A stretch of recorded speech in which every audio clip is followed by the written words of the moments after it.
کیا آپ جانتے ہیں کہ چینی کھاتے ہی آپ کے جسم میں ایک فاسٹ کیمیکل ریاکشن شروع ہو جاتا ہے؟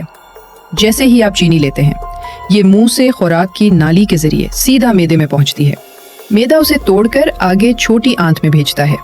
چھوٹی آنت اس چینی کو گلوکوز میں بدل کر خون میں شامل کر دیتی ہے۔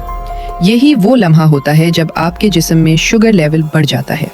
اب یہ گلوکوز دماغ اور پٹھوں کو فوری توانائی دیتا ہے، اسی لیے آپ کو فوری چستی محسوس ہوتی ہے۔ اسی وقت لبلبا انسولین خارج کرتا ہے جو شوگر کو کنٹرول کر کے خلیوں کے اندر داخل کرتا ہے۔ جگر اضافی شوگر کو ذخیرہ کرتا ہے، لیکن جب چینی زیادہ استعمال ہو تو جسم کا یہ نظام دباؤ میں آ جاتا ہے۔ انسولین کم اثر کرنے لگتی ہے اور شوگر کنٹرول کرنا مشکل ہو جاتا ہے۔ یہی مسلسل خرابی خاموشی سے جسم کے میٹابولک سسٹم کو متاثر کرتی ہے اور وقت کے ساتھ ذیابیطس کا خطرہ بڑھا دیتی ہے۔ چینی نہیں، اس کی زیادتی ہے جو خاموشی سے آپ کے جسم کے نظام کو متاثر کرتی ہے۔